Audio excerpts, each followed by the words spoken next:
Hello and welcome to the ScatterVolt channel, and today we're going to be building the best $900 gaming PC in 2024. So this is a $900 build that quite frankly is going to look like a $1,900 build. This is going to be an excellent performing 1440p gaming PC that looks like it costs more than $900, but we've managed to do that with a really good combination of components that achieve great performance and also some great looks. Now, if you've never built a PC before, don't worry. I'm going to show you how to put together this PC step by step throughout this video, and that includes how to install Windows, graphics card drivers, its 1440p gaming performance, and then concluding with my final thoughts on this build and if ultimately I change anything, which hopefully I don't. Now again, if you're building a PC for the first time, don't be alarmed. I've got all these parts right here in a singular PCBuilds.gg link at the top of the description if you want to check out all the different parts you need to build this PC across different retailers so you can get the lowest price possible. That website in general is also pretty cool to check out other PC builds. But anyways, let's get straight to the build. Okay, so to build this PC, you're gonna need a pair of scissors, a banana, and an 8GB or bigger USB flash drive for your Windows bootable media device, which is a fancy way of saying you'll need this for when you finish building the PC and get ready to install Windows on it. Again, you wanna stay tuned for this build guide, but again, for the CPU, we're going over to AliExpress and we're picking up a Ryzen 5 7500F. This CPU, undoubtedly is the best budget gaming CPU on the market, period, at $125, which you can check out yourself right now through my PCBuilds.gg link through one of my verified AliExpress vendors. You can see this right now for a really good price and get it with pretty decent shipping. And let me dispel some myths. This CPU is so good, I've ordered 3 of them from different sellers. So this is from one on AliExpress, this is from another seller on AliExpress, and this is from a third seller. They're all different, they all arrived at nearly the same time, and they're all authentic 7500Fs. You are not gonna get scammed. But if you can't get a 7500F, then that's where I recommend picking up a Ryzen 5 7600 from say Amazon or Newegg, but this costs way more. But it's gonna have the same performance as a 7500F. It's just gonna lack integrated graphics on this, whereas this does come with integrated graphics and a stock cooler. So to that end, I want to say, although this is really cheap, it doesn't come with a cooler, which is why you can choose anything you want. Now again, in that PCBuilds.gg link, I have a performance air cooler that'll be linked in that description, similar to this one you see here. That'll work with this PC.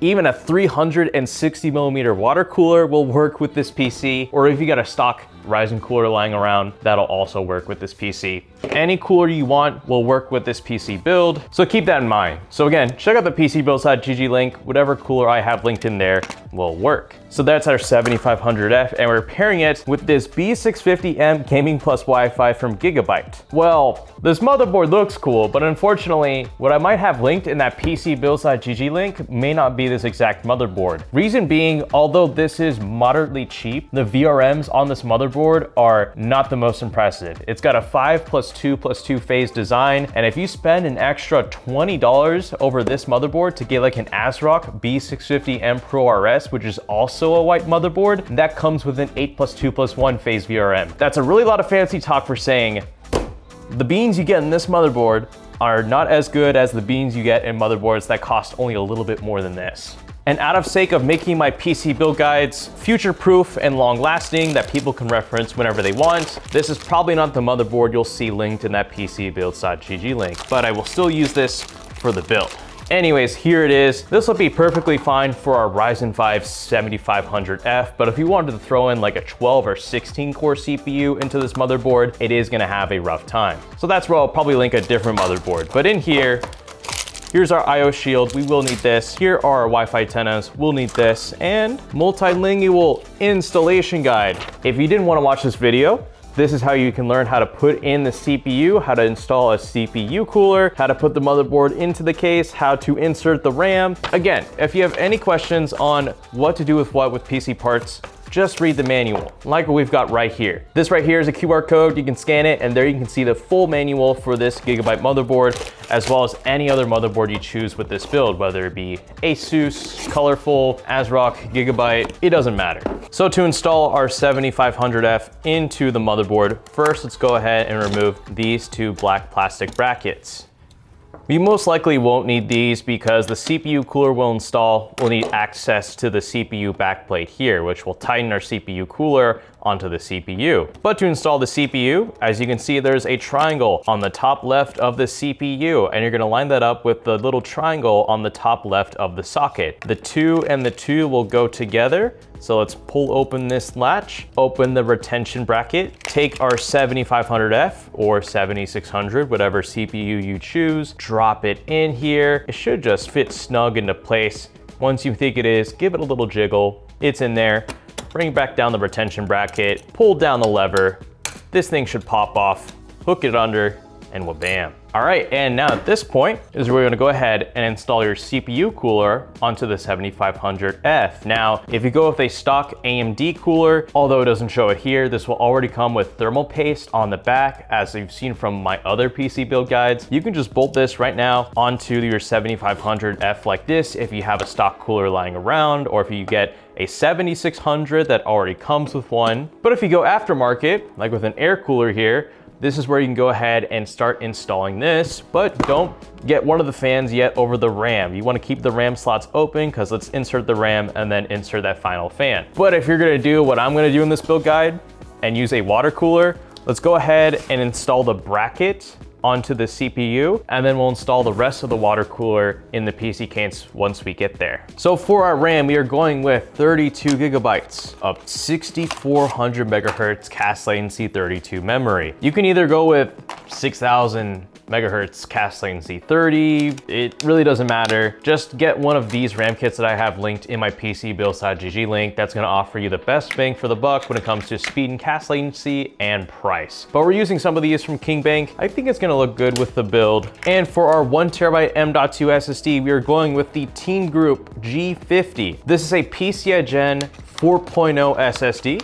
So you are getting some faster read and write speeds than 3.0, but more importantly, this is probably the best budget SSD right now in the market. Reason being, it comes with a DRAM controller for about $60 USD. So being 1TB with the DRAM controller for $60 US and having PCI Gen 4.0 read and write speeds, I think makes this a pretty handy little M.2 SSD. So we'll put that right there, and let's go ahead and install both of these onto the motherboard. Okay, so to install the memory, it's pretty easy. As you can see, these two inserts here on the RAM stick are different sizes, meaning this will go only in one way into the motherboard. And as far as which slots to put it in, well, luckily here on this Gigabyte motherboard, look at that, it says first for slots A2 and B2. So the two slots farthest away from the CPU socket separated by one. So that's super handy. Let's go ahead and take out those two. And again, this will only go in one way. I think it's gonna go in. I'm gonna give it a firm press.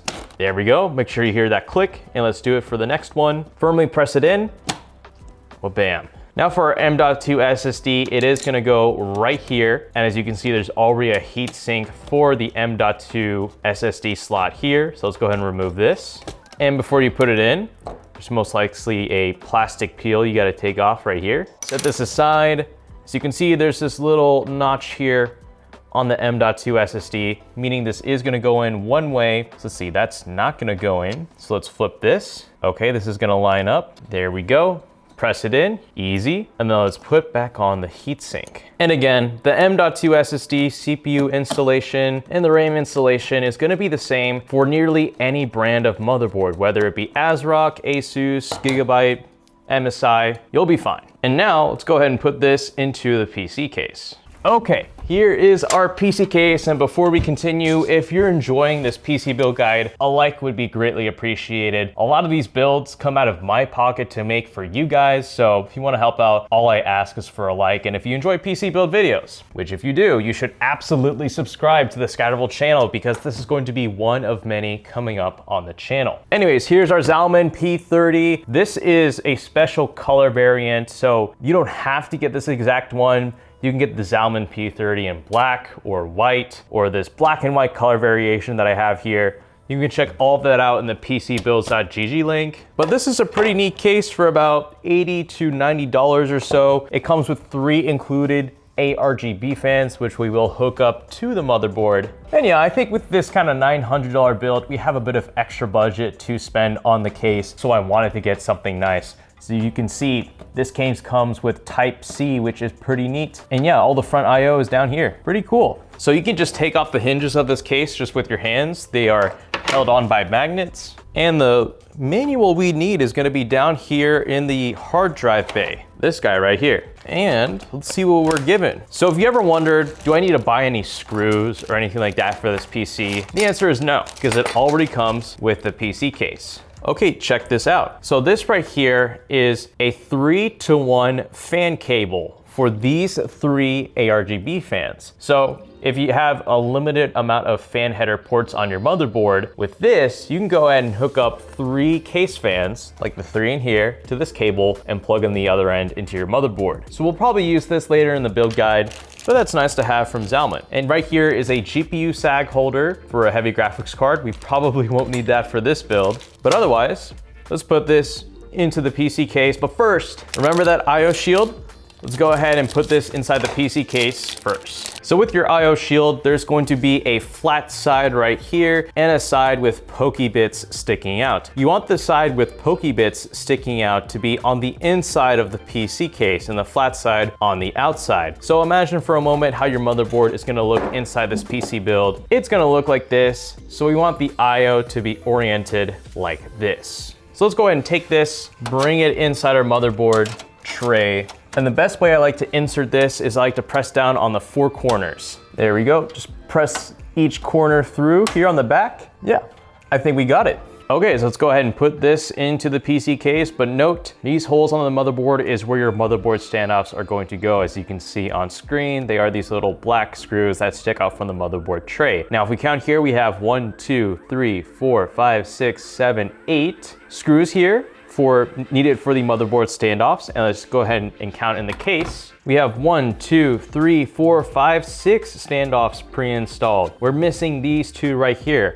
So let's go ahead and take some of these standoffs that were pre-included with the PC case in that plastic bag full of a bunch of screws that you found when you first opened up the case. You can screw these in by hand a little bit just to get them into the thread, but fortunately Zalman have gone the extra distance and have included this handy little standoff screw adapter that you can use on your screwdriver to further screw these into the motherboard tray so they are firmly tight and in. All right, we have all 8 standoffs we need for this motherboard. Again, they can vary by motherboard, but now that you know how to figure that out, let's go ahead and drop this in. Line it up with the rear of the I/O shield. You may have to press the motherboard into the PC case to kind of get it lined up a little bit more, like that. And then you're gonna wanna use these thin screws that you see here on screen, which are the motherboard screws. And how I like to do this is that I like to screw in one of these standoffs in about halfway, but not fully tighten it. So that's not fully tightened yet, but let's go ahead and install some more screws. So this is the last screw I have here to install on the motherboard standoff. So I'll go ahead and screw this in completely all the way. Go to one corner of the motherboard,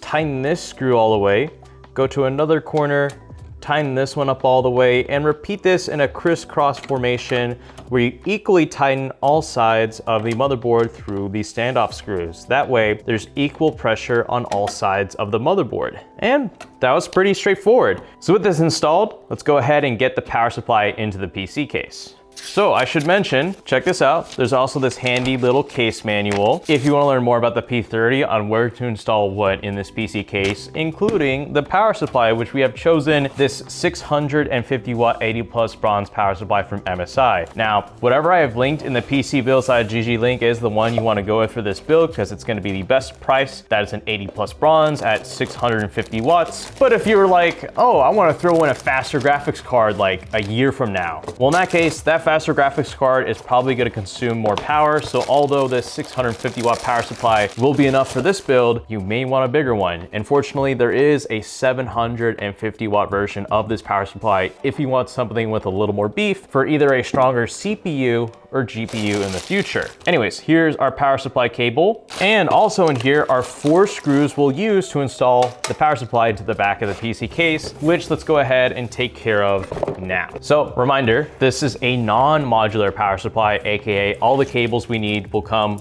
already attached to the power supply unit. If you get a modular power supply, like what I've used in previous PC build guides, that'll still be compatible with this build. You'll just have to put in each power supply cable that you need for this PC. But this already has them all. So with the fan side facing down, bring this into the back of the PC case like this. Line it up with the 4 holes here on the back side of the PC case. And then take the screws that came with the power supply and screw these into the unit through the case. There we go. So with our power supply installed, now let's go ahead and hook up everything we need into our motherboard. All right, so let's go ahead and explain where we're at right now with the build. So if you had a water cooler, now would have been a good time to go ahead and install that into the PC case, whether it be a 360, 240, 280, doesn't really matter. Anyways, I installed my water cooler as that's the cooler I'm gonna choose with this build. If you had an air cooler or a stock cooler, then that already would have been installed. So you wouldn't really have to worried about that. But now we gotta deal with all these cables back here. So we're gonna divide this up into 3 sections. The first section is going to be the pre-included case fans that came with the Zalman PC case, these guys right here. The second section is going to be all of the I/O cables that are found here on the bottom of the PC case for your power button, your USBs, your USB Type-C, and your audio jack down here. And then lastly and finally, here are your power cables, which will plug into the motherboard, CPU, graphics card, and that's about it. So first we're gonna start off with all the fans right here. Now, if you recall, we were given one of these, our 3-to-1 fan header cable. So right now, while we're back here, let's go ahead and take our fan headers. So these guys right here, we're gonna plug one end into here like that. And then let's take the 2 other fans. There we go. We've got cables now for all 3 of our fans hooked up into one. So let's go ahead and plug this into one of the fan headers on the motherboard, which I'll go ahead and leave just here on the bottom somewhere. Because before we do that, let's go ahead and daisy chain the ARGB headers for all 3 of these fans. So the ARGB headers are gonna be these guys, these like 3-pin looking connectors with the arrows on top of them. So how this works is that you're gonna have one end that's a female that's gonna receive the connection, and one end that is a male with the pins that are sticking out that will insert the connection. So just take these, put them together like this. So that's 2 fans hooked up. Let's go ahead and hook up the 3rd fan right here. Bring that in like that. And then from our 3 ARGB fans, now we can have all these hooked up to the motherboard with a single female connection end, which again, I'll go ahead and thread this into the PC case so we can then plug it in at the front. So that is our 3 fans taken care of. And now let's go ahead and actually start plugging in everything into the motherboard. So to start things off, here is our 3-to-1 fan header that controls all the case fans for this case. I'll go ahead and plug this into one of the sys fan ports. It really doesn't matter which one you choose. And this will only go in one way, like that. And then here is our female end that controls the ARGB for all 3 of those same case fans. We're gonna throw this into one of the 3-pin RGB headers over here where it says DLED1. So this will only go in one way. The 3-pin is gonna go here. And again, if you're wondering where I'm finding each of these connections for the motherboard, you gotta read the motherboard manual. There it'll give you an overview of all the different ports for the motherboard and where to plug in what. That'll help direct you as to where to plug in each of these cables into the motherboard. But now let's pick off where we left off with the front I/O. So here's our USB 3.0 header, this big blue chunky boy here. And this is gonna go down here. And as you can see, there's this little plastic notch that is sticking out on the connection, and it's gonna line up with this insert here on the connection. So the 2 and 2 will go together. Should be pretty seamless. Okay, fair warning. Before you plug in the USB 3.0 header, you want the cable to come out through this end, not through here like what I had originally. Because if you try to plug it in at this awkward angle, you risk potentially bending the pins on your 3.0 header. So if you are gonna plug this in, plug it in through this grommet. That said,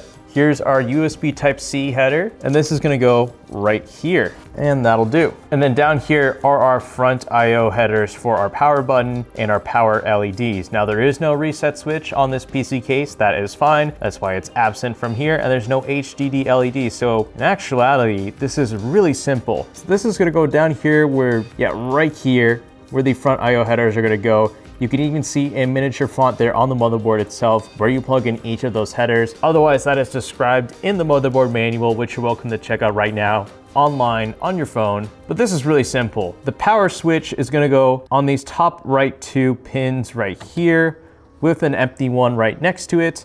And then next to the power switch are gonna be the 2 power LEDs. And I don't really think it matters a whole lot as to which one goes in first. And there you go. And over here is our HD audio connector. This will always go on the bottom left of any motherboard brand you choose. This will only go in one way, as one of the pins here is a stop. So line the two up, bring it in, and wha-bam. So finally, with our case fans, our IO, and whatever CPU cooler you choose plugged in, let's finish off with plugging in those power cables, which means, yes, at least in my case, I'm gonna have to temporarily remove this so I can have access to the CPU power cable up here on the top left. So like I said, here's our CPU power cable. We had to remove the AIO for a moment to have access to this port up here. Now, as you'll see on the connector, there's this latch right here, and this is gonna line up with this little insert that's on the connector. So this is gonna go in one way, kind of like that. Then right here is our big chunky motherboard power connector. Like I said, here's a latch. This is gonna go in one way into the connection because there's this little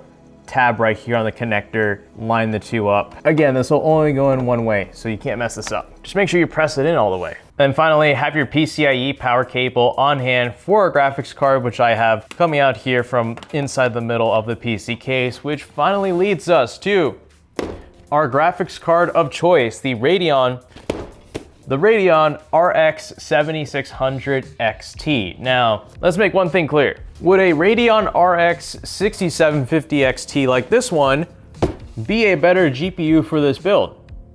Yes. So why am I going with the 7600 XT? Well, the reason is availability. As from what I've seen in my last $700 gaming PC build, which utilized this graphics card, it seemed a lot of you can't really get your hands on these last generation 6000 series GPUs anymore. So just out of sheer availability, the 7600 XT is going to have to be the preferred GPU in this scenario. But if you can get your hands on a 6750 XT, although this does have 4 gigabytes less of VRAM, it is going to be the faster GPU all around. But that doesn't mean that the 7600 XT is a bad GPU by any means. In fact, when I benchmarked it in my $700 gaming PC build, in a game like Starfield, with everything maxed out at 1440p with frame generation turned on, we were utilizing up to 13 gigabytes of VRAM. And we still didn't run out on this graphics card. So having that amount of VRAM to play around with in 2024 and beyond is gonna be really nice, especially for a $900 gaming PC like this. Now again, in the PCBuilds.gg link, if you were to check, this may not be the exact graphics card that's linked. It could be one from ASRock, could be one from like Sapphire or anything. The brand really doesn't matter. What matters is that it's a 7600 XT at the end of the day. And yes, you will be able to stream to Twitch, YouTube, Kick, or wherever you want with this graphics card through the included AMD ABC encoder. So yes, you can totally use OBS, Streamlabs, or whatever with this graphics card. So before we insert the graphics card into the PC, remove the topmost PCI Express slot cover right here, so we have access to this. And then to actually insert this into the PC case, we're gonna wanna take our screwdriver and we're gonna wanna make room for this GPU right here. So this is a 2-slot graphics card, so we're gonna remove these 2 slots right here, simply unscrew them. There we go, we've got those removed. Let's take our graphics card. It's gonna go in the topmost PCI Express slot up there. Bring it in, line it up with the topmost port.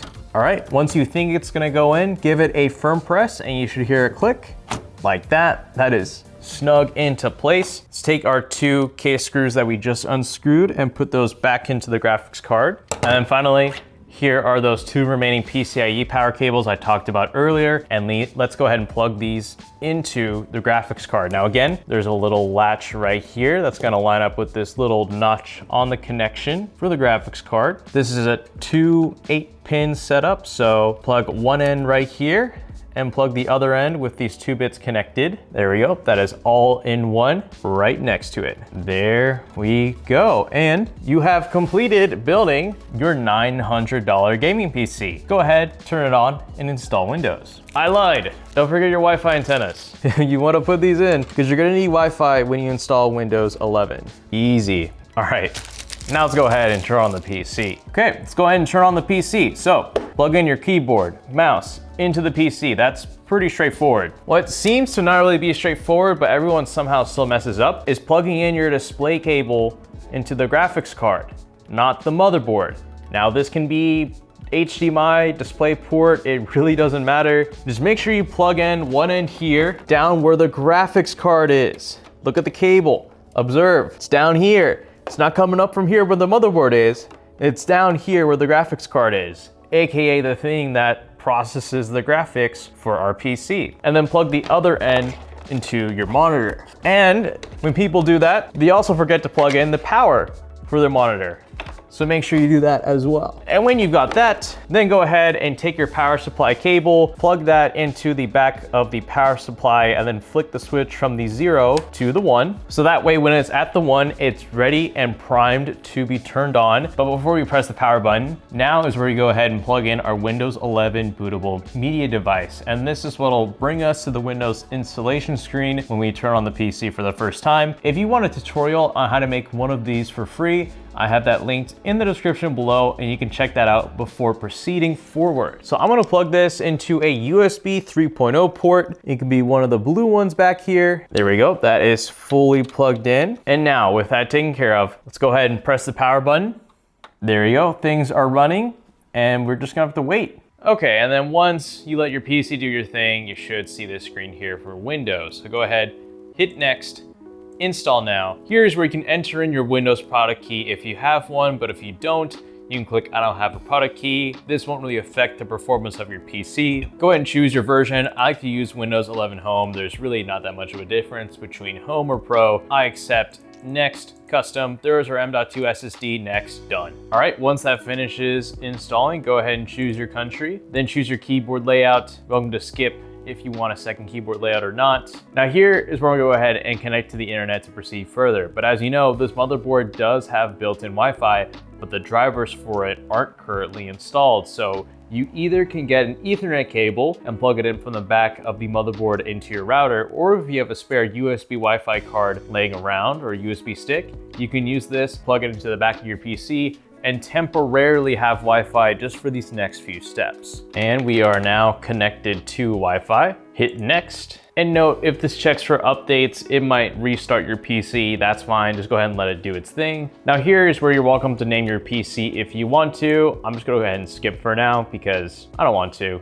Now here's where you're gonna go ahead and sign into your Microsoft account. Now this could be an old Xbox Live account. This could be an existing Microsoft account you have from another PC that also has Windows on it, or you're welcome to create one if you don't have one. This is just necessary for any time you decide to sign into this PC. Here's where you go ahead and create a PIN. This is pretty straightforward. This is what you'll use to sign into the PC anytime you turn it on. Now for all these optional privacy settings and features and offers, I just decline or turn them off because I want a bare bones Windows experience. So I go ahead and skip all of these, and I'll go ahead and meet you guys at the Windows desktop. So once you get here to the Windows desktop, you'll see this little Gigabyte control center here on the bottom right. This could be a little bit different if it's MSI, Asus, or ASRock, but no matter what, you're gonna wanna go ahead and install this because this is a really useful tool. Looks like that didn't go through.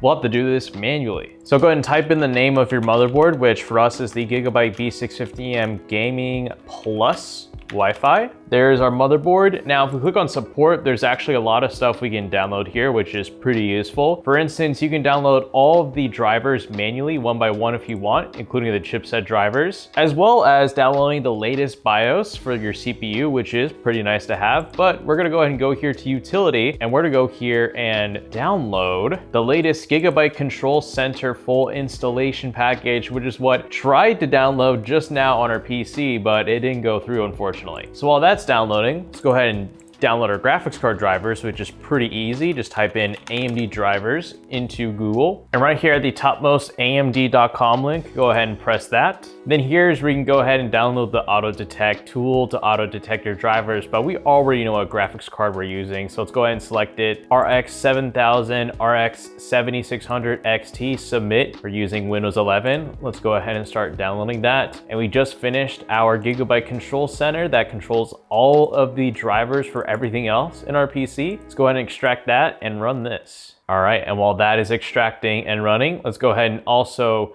once that finishes up, run our graphics card drivers. But we're not gonna run both at the same time, just so we don't run into any issues. And once we see a screen like this, of course, hit accept. let this go ahead and finish up. Now what we want is we want to click on these arrows right here. And once we do, here you can see all of the different drivers you can download for your motherboard. Now some of these of course aren't necessary, like you don't need Norton, you don't need this storage library, you don't need Smart Backup or Realtek Dragon, but what you do need is the chipset driver, the LAN driver, the Wi-Fi, the Bluetooth, and the HD audio drivers. Those are all recommended. Let's hit install for just those. And you can even download the latest motherboard BIOS, which is pretty cool. So while these are downloading, now let's go ahead and while we're at it, take care of those graphics card drivers. So one thing I do want to say before you actually install those graphics card drivers, like what I was just saying earlier, is that you want to let your Gigabyte Control Center updates all run first. And even then you might need to run updates for Windows, but once you complete both of those things, then you can go ahead and run your graphics card drivers. That way there's no interruptions when you install these. And while I'm here, I'm gonna go ahead and also probably install the motherboard BIOS, but I'm gonna go ahead and run graphics card drivers first. Now we are able to proceed. Go ahead and hit install.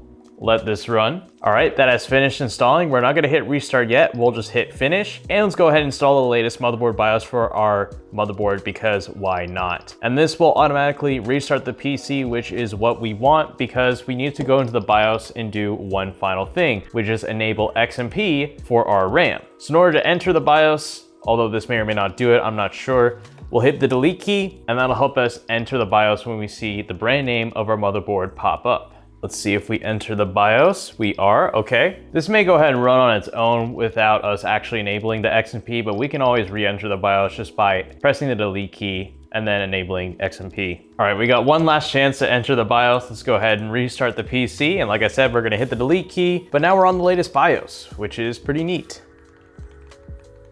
All right, we've entered the BIOS. As you can see, our BIOS is now updated because they gave us that little signal. All we gotta do is here where it says XMP and Expo. We set that to Expo 1 because we're using an AMD processor. I'll go ahead and enable high bandwidth and low latency. Resizable bar is enabled, and that is all we need to do. Save and exit, and we are now free to get to gaming.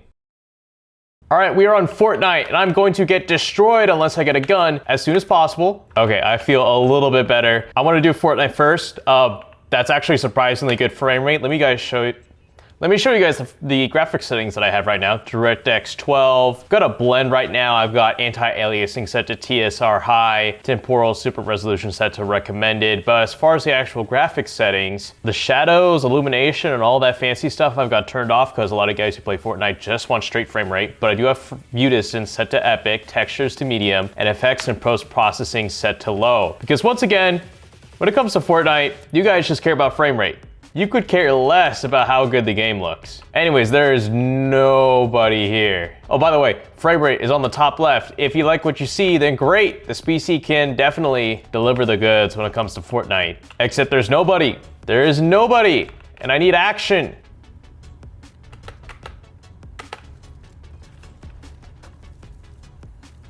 There is nobody around me. I thought my little glider would have appeared, but I guess not. Is that a thing in no build mode? Does your glider not appear? Once again, this game's stupid. You guys saw the frame rate. This PC can run Fortnite. If you don't believe me, just check out my other PC builds that are cheaper than this that have nearly the same hardware. It also runs them really well. I'm gonna do another game. All right, I have no shame in that. We are doing Counter-Strike 2. Well, bam, finally, a first-person shooter. Or more or less an esports game I can get behind. Medium settings, that's what we're working with for today. Frame rate's on the top left. Was that a bot? No, that was not a bot. I'm gonna go for the top of the leaderboard. Woo! Thank you. Oh, wow. Okay, he got me. All right, we're gonna lock in. Uh-huh. Oh! Oh! Ah, yo, nearly 2v1 that. Ah, I almost had him. Got a little too ahead of myself. Uh-huh. Okay, nope, that is it for tonight. I'm gonna try 2 more games.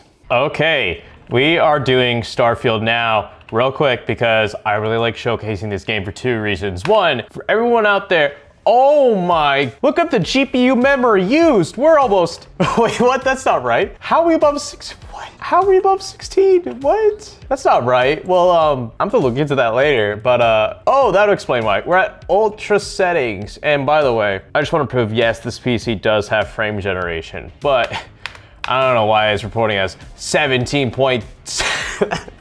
But hey, Starfield consumes a lot of VRAM, and that's what I want to show off in this PC build, is that even if it's below $1,000, even if it's the 7600 XT, you can indeed certainly max it out VRAM-wise and not have anything to really worry about if we're planning to run future games. Also, keep in mind, any sort of frame generation is going to use up additional VRAM. I do not care. I do not care. We are here to show off the frame rate of this game on Starfield in the most graphically intense area in the game, that being Neon. It's running it with ease. I don't see any sort of, I don't want to say artifacting, but I don't see any, what I'm trying to say is FSR3 frame generation has come a long way. Now it needs to be implemented on the same level as NVIDIA, because there are quite a few more games out there that support DLSS 3.0 frame generation than FSR3 frame generation, but AMD will soon catch up. And at the moment, they're better equipped when it comes to hardware, in my opinion, than NVIDIA. Again, this graphics card for $300 has 16 gigabytes of VRAM,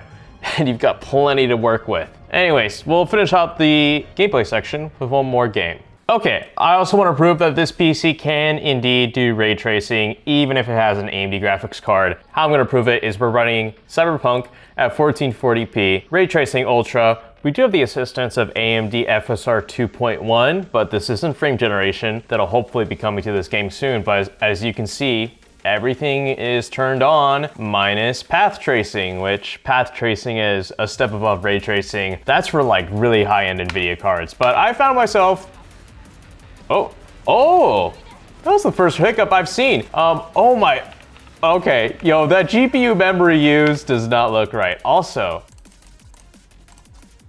okay, I take that back. Ray tracing ultra, probably too hard for this PC. Yeah, this is not ideal, but this is how I'm going to showcase gameplay. The frame rate is pretty good though. Although we have performance mode turned on for FSR 2.1. I haven't shown you guys what it's like on balance. So visually this could look better, but to my eyes, I need to survive. I'll see if I can show you guys this later. What is going, okay, all right, let's chill. Let's look at those graphic settings again. Performance mode. AMD FX Super Resolution 2.1. So we have ray tracing turned on, but we just have shadows turned on. Can I turn it on?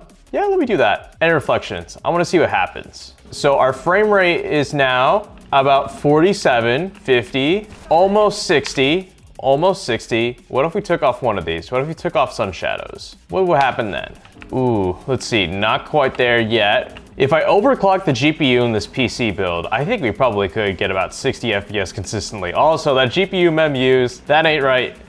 I gotta look into that. Oh, yeah, that ain't right. But if you were to go ahead and just set the preset to ray tracing low, you would be able to get Cyberpunk, I do not care. Yeah, you get above 60. This PC, I would say it's very close to doing playable 60 FPS ray tracing. That actually does look like ray tracing. This game does look good, but if you want the full beans for ray tracing, of course you gotta spend more. But that isn't to say this PC can't do it. Hopefully once this game gets FSR 3.1 and frame generation, you'll be able to get some pretty good ray tracing out of this PC. But with that, let's go ahead and wrap up the video.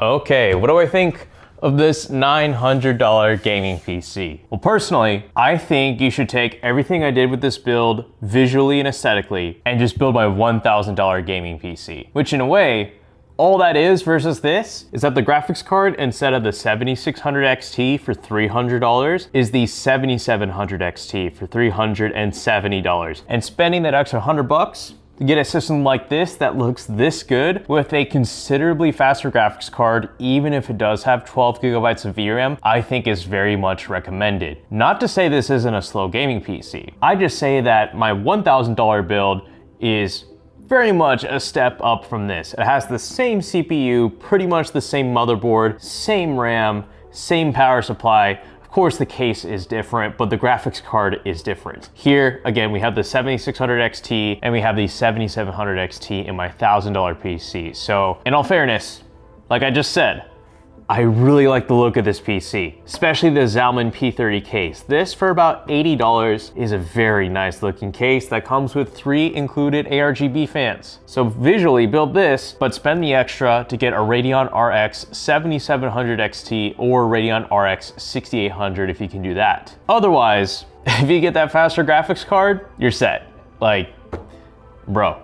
You got a PC that looks great and it's gonna perform really well across the board. Unfortunately, I can't really recommend NVIDIA in this price range because the 4060 and the 4060 Ti just don't have enough VRAM. Both have 8 gigabytes of VRAM, and that is just something I'm not comfortable recommending going forward, knowing more and more games are taking up more and more VRAM. Like what we saw from the benchmarks, although something was definitely up, I'll have to look into that. But Radeon at the moment just has better hardware, and the software can always be improved, and that's where we saw, like in Starfield, frame generation looks really good.